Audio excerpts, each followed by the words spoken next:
What's going on, guys? Cliff and Denny with On Your Own Outdoors. Like we promised last week, this is part 2. This is going to be the part where we go through all the gear that I have in the tree by name, why I use it, and how I use it. So I hope you guys enjoy this video. Here we go. All right, guys, so we're going to kind of try to do this like this. I don't know if it's going to work very well, so we're just going to kind of play it by ear. First thing we're going to talk about is the camera. A lot of people message me asking me what camera I use. This is the Canon 4K GH50.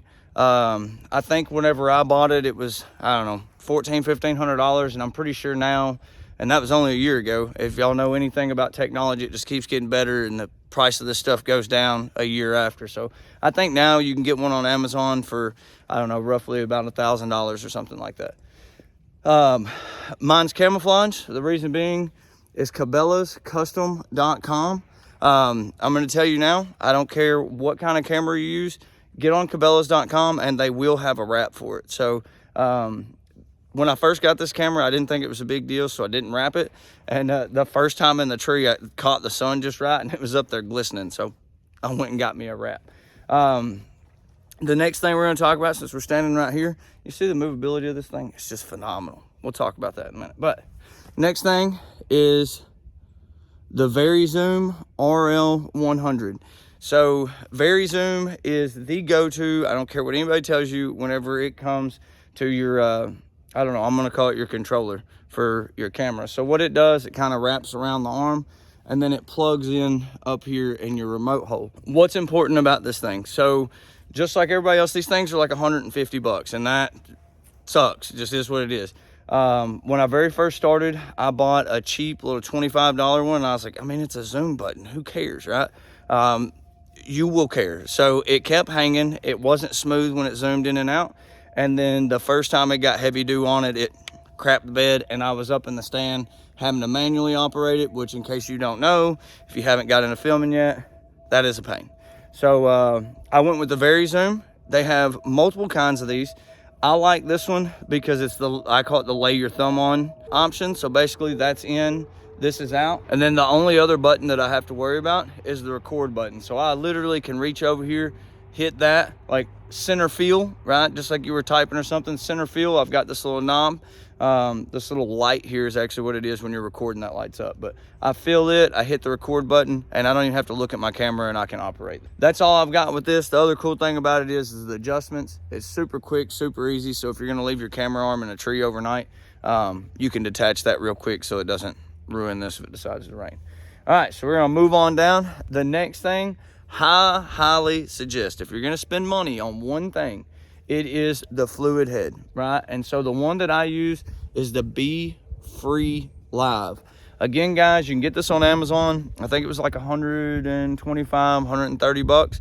When I first got it, I wasted a bunch of money, and that's the reason I'm doing this video. When I first did this, I got a really cheap one. This one's got all kinds of adjustments, so you can tighten it up, and what it does is it kind of sturdies it so it doesn't spin as easy. This one here is for up and down. This one's for sideways. I went the cheap route the first time. I regretted it as soon as I got in the tree with it because it was real jerky. So anyways, check out that Be Free fluid drag system. It's amazing. I love this fluid head. Actually, one of my buddies just went and got one identical to it. That's how much I like it. I push the hell out of it. And I'm not sponsored by any of these guys. I'm just telling y'all from trial and error what works better and where to.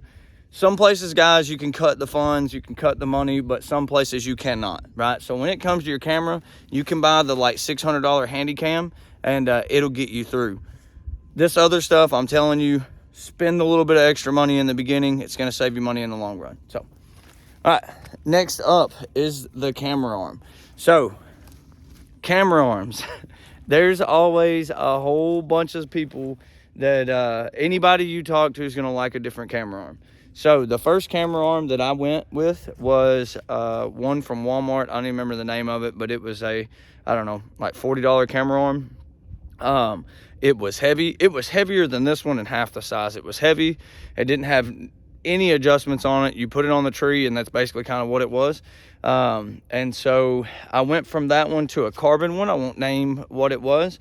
The problem I didn't like with the carbon one is if you were in a tree, so if you're a lock-on guy and you've got certain stands set up and you spend the money for the attachment that clamps on the tree, that camera arm was awesome. However, I'm a run and gun and I hunt out of a climber, so just literally about every time I climb a tree, it's a different tree. So with that being said, I went and got this Muddy. I actually bought this Muddy from Max Prairie Wings down in Stuttgart. They have them in stock. You can order them online, whatever. They were about $20 cheaper than everywhere else. So here nor there. So what I ended up doing is I went with this Muddy. What is cool about this Muddy? It's called the Muddy Outfitter. And so the way that it attaches to the tree, will kind of spin around this way. So number one, it attaches to the tree here with a ratchet strap. It's got these big honking hooks, and it really helps it grip that tree. You don't have to worry about a whole bunch of moving. This thing is solid once you get it on there. The other reason I went with it, adjustment number one. So you see this, you spin it out. If you want to raise this arm up, you spin it down if you want it to go down. Why is that important? Again, hunting out of a climber, being a different tree every time.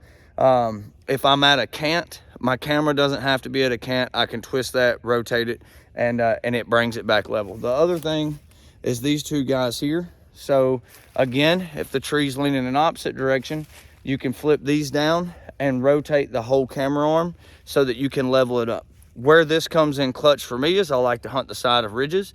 And so I might be level, the base might be level, but the camera arm itself is not, because I'm trying to shoot a ridge, right? So your camera will look like it's cocked.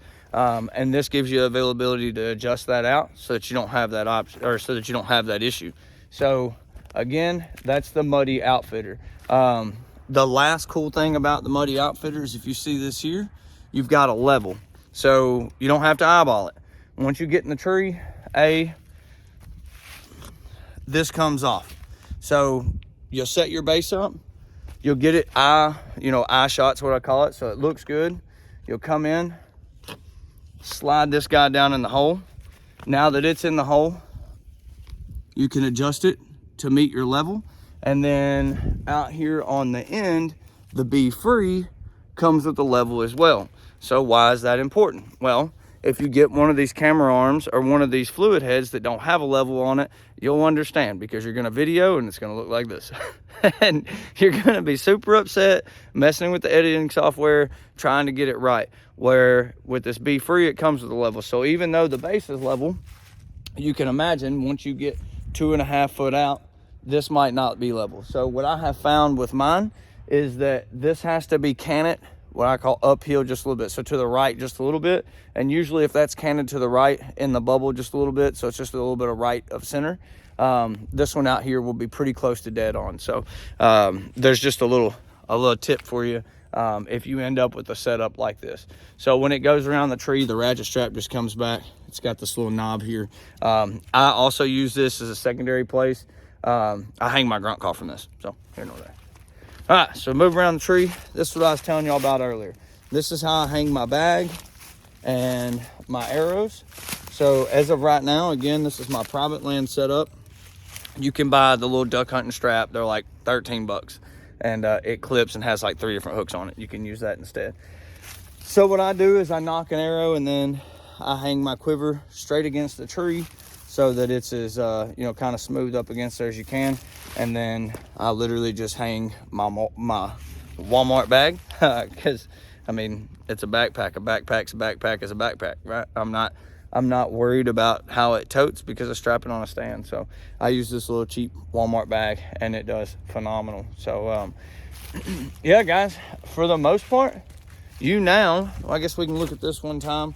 That's the bow hanger and how I hang my bow up. I did go this year and I bought a Lone Wolf Custom Gear bow hanger, so I'm not always having to swap my setup from my public land setup to my private land setup. And that little hanger, you have to do some modifications, but if you use a Lone Wolf, just know that there's videos out there, and I will also do a video in the next month or so. I'm not gonna lie to you, I'm bad behind, so by the time it comes out, it'll be a couple months. But yeah, it goes over here on the side and kind of makes a little J-hook thing. So